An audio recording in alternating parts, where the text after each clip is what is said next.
Hello friends, हम लोग पढ़ने वाले हैं प्रावधिक कला का इम्पॉर्टेंट प्रश्न, वो भी बहुविकल्पी।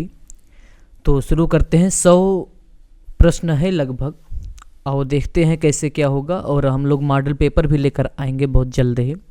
देखो क्या है, विकर्णमपनी द्वारा निम्नलिखित में से कितने नापे अंकित कर सकते हैं। विकर्णमपनी में आप 3 माप अंकित कर सकते हो, किलोमीटर, हेक्टोमीटर, डेकामीटर। सबका दाशमिक रहेगा, ये 10-10 का अंतर रहता है इसमें।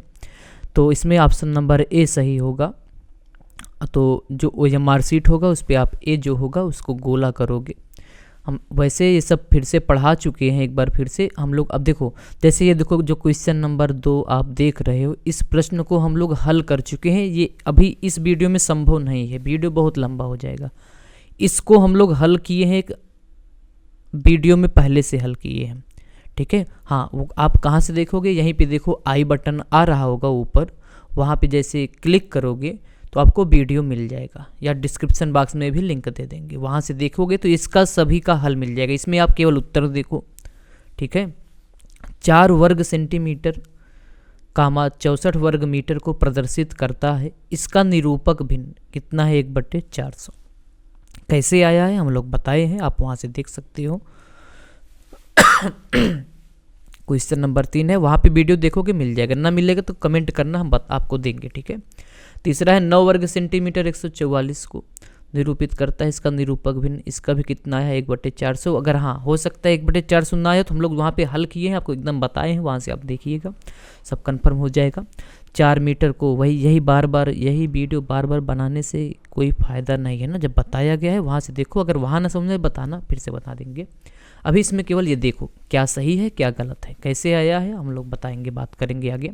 5 मीटर को 2 सेंटीमीटर से प्रदर्शित करने वाला मपनी का निरूपक भिन्न ज्ञात कीजिए। तो इसका आया है 1/250। सम परिमाण मपनी बनाने में, देखो याद रखना, बहुविकल्पी इसी में से आएगा, अभी से बता दे रहे हैं, नहीं तो खोजते रह जाओगे। इसी में से आएगा, बहुत आसान होता है, इससे बाहर आने वाला नहीं है, इस बात को आप याद कर लेना, ठीक है। तो सम परिमाण मपनी बनाने में प्रयुक्त तीनों रेखाओं का कोण क्या होता है, 30, 60 और 90। इसमें ऑप्शन नंबर डी सही होगा। 5 सेंटीमीटर 3 मीटर प्रदर्शित करने वाले विकर्ण मपनी का निरूपक भिन्न क्या है, इसका आया है 1/60। 1 मीटर 2.5 सेंटीमीटर प्रदर्शित करने वाला विकर्ण मपनी का निरूपक भिन्न 1/40। कैसे आया है बार बार बता रहे हैं, लिंक मिलेगा, आप देखिएगा वहाँ से। ज्यामितीय आलेखन की रचना की आधार है रेखाएं हैं। ज्यामितीय आलेखन की रचनाएं क्या होती हैं, रेखाएं। ज्यामितीय आलेखन में प्रयोग होते हैं श्याम श्वेत रंग। कौन से रंग, श्याम श्वेत रंग। अल्पना का जन्म हुआ, इसको मत पढ़ना, ये है नहीं कोर्स में। साधारण मपनी पर कितने प्रकार की माप दिखाए जा सकते हैं, ये 2 याद रखना। साधारण मपनी पे 2 और विकर्ण मपनी पे 3, ठीक है, याद कर लेना, दोनों याद कर लेना। निरूपक भिन्न में अंश होता है सदैव छोटा होता है, अंश छोटा होता है, हर सदैव क्या होता है, बड़ा। और निरूपक भिन्न का अंश सदैव रखा जाता है 1। सदैव क्या करते हैं, 1 ना। जब विकर्ण अपनी पढ़ाए हैं वहाँ भी देखोगे, और जब या भविष्य में पढ़ाएंगे तो वहाँ भी देखोगे, हम लोग इसको बताएंगे वहाँ पे। अभी आप देख कर इसको नोट कर लो, याद करो, ठीक है। और है इसमें, अब चलो आगे देखते हैं। देखो थोड़ा सा ये गड़बड़ हो गया है, शायद आपको अच्छे से दिखाई ना दे, फिर भी हम लोग अब आ गया है। देखो पढ़ दे रहे हैं, आप नोट कर लेना। आयत का क्षेत्रफल, जो मैथ लिए हो, आयत का क्षेत्रफल का सूत्र जानते हो, लंबाई गुणे चौड़ाई। वृत्त का क्षेत्रफल क्या होता है, πr²। क्या होगा, ऑप्शन नंबर डी सही होगा, πr²। समकोण त्रिभुज में कर्ण का वर्ग अन्य 2 भुजाओं के वर्गों के योग के बराबर होगा। यहाँ पे कौन सा ऑप्शन होगा, योग वाला, ऑप्शन नंबर बी सही होगा। तो अगला प्रश्न है क्वेश्चन नंबर 17। त्रिभुज की कोई माध्यिका इसके 2 भागों में विभाजित करती है। ये तो कम इंपॉर्टेंट है, लेकिन अब आया है तो देखना पड़ेगा ही। त्रिभुज की कोई माध्यिका उसके 2 भागों में विभाजित करती हैं, और वे भाग क्षेत्रफल में क्या होते हैं, बराबर होते हैं। चतुर्भुज की भुजाओं के मध्य बिंदु को मिलाने से किस प्रकार का चतुर्भुज बनता है, समांतर चतुर्भुज बनता है। आलेखन एक प्रकार का अलंकार है जो कि वस्तु में सौंदर्य का, क्या होता है, सौंदर्य का ना, ऑप्शन नंबर इसमें बी है। अगला प्रश्न है वह आलेखन जिसमें ज्यामितीय आकारों का प्रयोग किया जाता है उसे ज्यामितीय आलेखन बोलते हो। क्या बोलोगे? ज्यामितीय आलेखन। क्वेश्चन नंबर 21 है, ऐसे ज्यामितीय आलेखन जो किसी वस्तु के समस्त धरातल को सजाने के लिए बनाए जाते हैं कहलाते हैं। इसमें ऑप्शन नंबर ए है ना, क्या लिखा गया है? क्या लिखा गया भाई? पढ़ना, देखो हम लिख दे रहे हैं इसको, यहाँ पे कुछ स्पष्ट नहीं दिख रहा है, शायद यही है, पढ़ के बताना, कमेंट कर देना क्या है। ठीक है, ऑप्शन नंबर ए सही है। जब किसी क्षेत्रफल के सभी शीर्ष किसी अन्य क्षेत्रफल की भुजाओं पर अथवा शीर्षों पर होते हैं उस क्षेत्र को अन्य क्षेत्रों को डॉट कहा जाता है अंतर्गत। क्या बोलोगे? अंतर्गत, अंदर होने का मतलब। तो अगला है प्रश्न, जब किसी, देखो अभी तो ये तो 20 के बाद, इसके बाद जो आएगा, इसके बाद जो अभी हम लोग 25-30 से पढ़ेंगे वो मोस्ट इंपॉर्टेंट रहेगा, याद रखना। जब किसी क्षेत्र की सभी भुजाएं किसी अन्य क्षेत्र की भुजाओं को स्पर्श करते हैं अथवा शीर्ष आकृति पर पड़ते हो तो उस क्षेत्र को क्या बोलते हो? परिगत बोलते हो। ठीक, अंतर्गत वृत्त या परिगत वृत्त, ऐसे कुछ आकृति होगी। किस आकृति को बाह्य स्पर्श करता हुआ ऐसा वृत्त जो उस आकृति को दो भुजाओं को बढ़ाने पर उन्हें भी स्पर्श करता है तो उस आकृति या क्षेत्रफल का क्या कहलाता है? बहिर्गत। बहिर्गत। ठीक, ऑप्शन नंबर सी। देख लेना, उच्चारण कुछ गलत हो तो माफ करना। अगला प्रश्न है, एक वृत्त के अंतर्गत केवल उसी चतुर्भुज की रचना हो सकती है जिसके समकोणों का योग दो समकोण के क्या होता है? बराबर होता है। तो इसमें ऑप्शन नंबर ए होगा। जब कोई वृत्त किसी क्षेत्र के अंतर्गत खींचा जाता है तब वह क्षेत्र की प्रत्येक डॉट को स्पर्श करता है, प्रत्येक भुजा को स्पर्श करता है। किसी बहिर्गत वृत्त का केंद्र कहलाता है बहिकेंद्र कहलाता है। अगला है, किसी भी क्षेत्र की सीमाओं द्वारा जो स्थान घेरा जाता है उसे कहते हैं क्षेत्रफल। क्या कहोगे? क्षेत्रफल। त्रिभुज का क्षेत्रफल होता है 1/2 आधार गुणे ऊंचाई। ऑप्शन नंबर ए सही होगा। वर्ग का क्षेत्रफल ज्ञात करने का सूत्र होता है भैया, वर्ग का क्षेत्रफल क्या होता है? भुजा गुणे भुजा। तो इसमें कौन सा सही होगा? भुजा गुणे भुजा। ऑप्शन नंबर बी है। जिस वक्र रेखा से वृत्त घिरा होता है उसे क्या करते हो? परिधि। क्या बोलोगे भैया? ये देखो, ये क्या है? वृत्त का परिधि है, इसे परिधि बोलोगे। चलते हैं अब यहाँ से इम्पॉर्टेंट प्रश्न आपको मिलेगा जो एग्जाम में पूछा जाएगा, क्वेश्चन नंबर 33 से। ठीक है, तो जिस बिंदु से किसी वृत्त की रचना की जाती है उसे केंद्र कहते हो। जिस बिंदु से वृत्त की रचना की जाती है उसे क्या बोलोगे? केंद्र। वह सरल रेखा जो वृत्त के केंद्र से होकर जाता है तथा उसके दोनों सिरे वृत्त की परिधि पर होते हैं। जैसे देखो, इसे समझो, ये वृत्त है मान लो, तो एक रेखा खींचो जो वृत्त के केंद्र से जाए और दोनों सिरा इसका, इस रेखा का वृत्त की परिधि पर होती से आप क्या बोलोगे? व्यास बोलोगे। क्या बोलोगे? व्यास। वृत्त के केंद्र से परिधि तक की दूरी क्या कहलाती है? वृत्त के केंद्र से, देखो जैसे ये है वृत्त, इतना जानते हो ना, ये केंद्र से परिधि तक की दूरी त्रिज्या कहलाती है। वृत्त का वह भाग जो एक चाप और दो अर्धव्यासों से घिरा होता है द्वैत्रिज्य कहलाता है। देखो क्या बोला जा रहा है? वृत्त का वह भाग जो एक चाप, ऐसे बना लेते हैं पहले, देखो, जो एक चाप और दो अर्धव्यास, अर्धव्यास मतलब त्रिज्या, ऐसे इसको त्रिज्यखंड बोलते हो। इसमें क्या बोलोगे? द्वैत्रिज्य दिया गया है। वृत्त का अर्धभाग कहलाता है अर्धवृत्त कहलाएगा। वृत्त का चतुर्थ भाग क्या कहलाएगा? वृत्त का पाद कहलाता है। ठीक है, याद रखना इस बात को। ऑप्शन नंबर सी सही है इसमें। वृत्त परिधि का कोई भाग क्या कहलाता है? चाप। जैसे मान लो ऐसे कोई वृत्त की परिधि है, इसमें इसके दो भाग कर दो तो इतना क्या बोलोगे? चाप। ये भी क्या है? चाप। किसी वृत्त में कितने केंद्र हो सकते हैं? एक केंद्र हो सकते हैं भैया। एक वृत्त में तो एक ही केंद्र होगा ना, एक वृत्त में एक ही केंद्र होता है तो एक होगा। वह सरल रेखा जो किसी वृत्त की परिधि पर किसी बिंदु को मात्र स्पर्श करती है स्पर्श रेखा कहलाएगी। वृत्त की परिधि के जिस बिंदु पर स्पर्श रेखा वृत्त को स्पर्श करती है, जैसे मान लो एक वृत्त है, इस पे परिधि पे कोई बिंदु पे स्पर्श करता है, इस बिंदु को स्पर्श बिंदु बोलोगे। क्या बोलोगे? स्पर्श बिंदु बोलोगे। वह अनिश्चित लंबाई की सीधी रेखा जो वृत्त के दो बिंदुओं पर काटती है क्या कहलाएगी? छेदक रेखा। क्या बोलोगे इसको आप? छेदक रेखा। ऑप्शन नंबर सी। स्पर्श बिंदु से स्पर्श रेखा पर उठाया गया लंब सदैव वृत्त के केंद्र से होकर जाता है।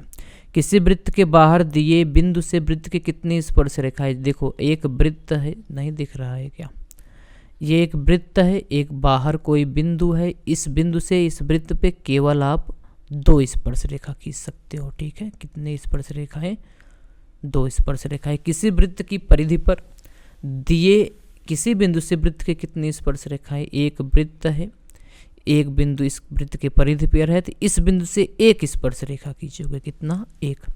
किसी वृत्त की स्पर्श रेखा के स्पर्श बिंदु को वृत्त के केंद्र से मिलाने पर स्पर्श रेखा के साथ वृत्त की त्रिज्या कितने अंश का कोण बनाती है? एक वृत्त है, ये मान लो एक स्पर्श रेखा है, ये केंद्र है, अगर स्पर्श बिंदु को मिलाओगे तो ये 90 अंश का कोण बनाएगा। कितने अंश का? 90 अंश का। मैथ वाले को पता होगा। चलो भैया, अगला है प्रत्येक वृत्त में व्यास और परिधि का अनुपात होता है 22/7। कितना? 22/7। केंद्र से समान दूरी पर चलने वाले किसी बिंदु पथ से घिरी हुई आकृति क्या कहलाएगी? जैसे एक केंद्र है, मान लो ये है, मान लो केंद्र, समान दूरी से, जैसे मान लो यहाँ से यहाँ तक। अब देखो इतने समान दूरी से चलोगे, जो आकृति बनेगा ये वृत्त होगा। क्या होगा? ये वृत्त होगा। एक आकृति के बराबर दूसरी आकृति बनाने का अर्थ है दूसरी आकृति क्षेत्रफल में समान बनाना। क्षेत्रफल क्या होगा? उसका समान होगा। स्पर्श रेखा दीर्घ वृत्त में किसे स्पर्श करती है? दीर्घ अक्ष को। याद रखना, इसको याद कर लेना। अब ये देखो यहाँ से मोस्ट इंपॉर्टेंट आने लगेगा।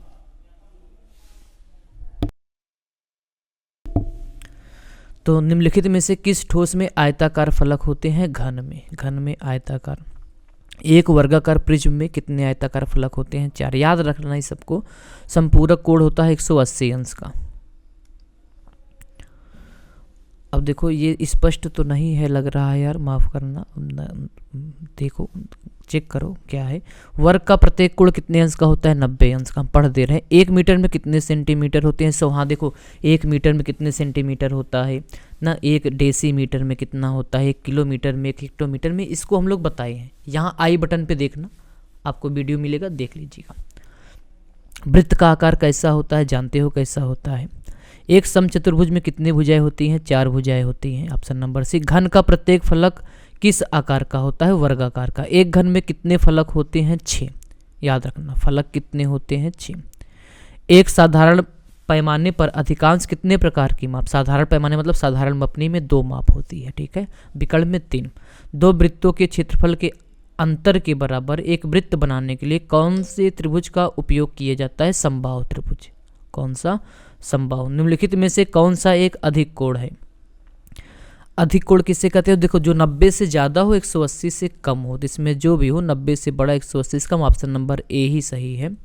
1 डेसीमीटर में कितने सेंटीमीटर होते हैं? ये प्रश्न एग्जाम में आएगा। ऐसे प्रश्न कितने सेंटीमीटर, कितने किलोमीटर, कितने हेक्टोमीटर बताए हैं अच्छे से, बढ़िया से आप देख लेना, उसको वीडियो मिलेगा आपको। ठीक है। एक आयताकार कमरे में कितने ऊर्ध्वाधर फलक होते हैं? 4 होते हैं। ठीक है, जो दीवार होती है ना उसी की बात कर रहा है, जो खड़ा रहता है। यदि बेलन का एक सिरा वृत्ताकार है तो दूसरा भी वृत्ताकार होगा। बेलन का एक सिरा वृत्ताकार तो दूसरा भी कितना होगा? वृत्ताकार। चलो भैया, निम्नलिखित में से कौन सा आकार त्रिभुजाकार है? त्रिभुज का आकार जानते हो, ऐसे होता है, तो त्रिभुजाकार है ना, ऐसे है कुछ। एक घन के कितने कोर होते हैं? याद कर लेना, घन के 12 कोर होते हैं। विकर्ण मपनी पर लगातार कितने माप? 3 माप दिखाई जा सकती है। निम्नलिखित में से किस ठोस में त्रिभुजाकार फलक होते हैं? प्रिज्म में। समकोण कितने अंश का होता है? 90। वर्ग के चारों भुजाओं की नाप क्या होती है? वर्ग की सभी भुजाएं आम क्या होती हैं? बराबर होती है। ऐसे रफली देख लो, आप याद कर लेना इससे। इसमें क्या समझाना है यार? मपनी में पहले जो मुख्य भाग होता है वो लिखा जाता है, क्या लिखा जाएगा? 0। याद रखना, किसी किसी में 1 लिखा है तो उसको 1 मत मानना, वो गलत छपा है, 0 ही होगा। ठीक है। निम्नलिखित में से कौन सा आकार आयताकार है? आयत के आमने सामने एक भुजा बराबर होती है। ऑप्शन नंबर सी सही है। वर्ग किसे कहते हैं? जिसकी चारों भुजाएं क्या होती हैं? बराबर होती हैं। 1 मीटर में कितने डेसीमीटर होते हैं? 10 डेसीमीटर होते हैं। किसी भी सममित दृश्य में एक साथ कितने बीमाएं मिलती हैं? 2। सममित चित्र बनाने से पूर्व कौन सी रेखा पहले खींचते हैं? आधार रेखा। त्रिभुजाकार प्रिज्म में कितने फलक होते हैं? 5 फलक होते हैं। एक त्रिभुज का क्षेत्रफल उसके आधार और ऊंचाई के गुणनफल का कितना भाग होता है? आधा होता है। निरूपक भिन्न की इकाई क्या होती है? कोई इकाई नहीं होती है। ठीक है, दोनों मात्रक कट जाते हैं। समबाहु त्रिभुज का प्रत्येक कोण 60 अंश होता है। देखो ये सब एग्जाम में आएंगे। ठीक है, यहाँ से एग्जाम में मिलेगा आपको। समकोण होता है भैया समकोण नहीं, संपूर्ण कोण 360 अंश का, ठीक है। कौन सी पेंसिल से बनाई गई रेखा सबसे अधिक काली होती है, इस पर एक वीडियो बना है, देख लीजिएगा। जिसमें बी होता है और सबसे ज़्यादा अंक लिखा रहता है वो सबसे ज़्यादा काली होती है ना। इसमें केवल एक ही बी है तो मतलब यही काली होगा। और जो हल्की होगा जिसमें जैसे 4H, इसमें से 4H ज़्यादा हल्की होगा। जैसे 10H आ जाएगा, 10H हल्की हो जाएगा। रेखा किसे कहते हैं, दो बिंदु के बीच की दूरी को। निम्न में से कौन सा आकार त्रिभुजाकार है, ऑप्शन नंबर ए त्रिभुज का आकार जानते ही हो। 180 अंश के कोण को क्या कहते हो, सरल कोण या ऋजुरेखीय कोण। कौन सी पेंसिल से बनी रेखाएं हल्की होती है, जैसे देखो 1H है, HB है, 2H है। तो H में जितनी संख्या ज़्यादा होती है उतनी हल्की, B में जितनी संख्या ज़्यादा होता है उतना गाढ़ा होता है या काला होता है ना। तो इसमें 2H है तो 2H होगा। आयत का प्रत्येक कोण कितने अंश का होता है भैया, 90 अंश का होता है। निम्न में से कौन सा युग्म संपूरक होता है जिनका योग 90 अंश हो जाए। 60 और 30 को योग करोगे 90 आएगा, तो ऑप्शन नंबर सी। यदि एक अर्धवृत्त में एक कोण 90 अंश, एक अर्धवृत्त में एक कोण 90 अंश का है तो दूसरा कितना होगा, 90 का ही होगा।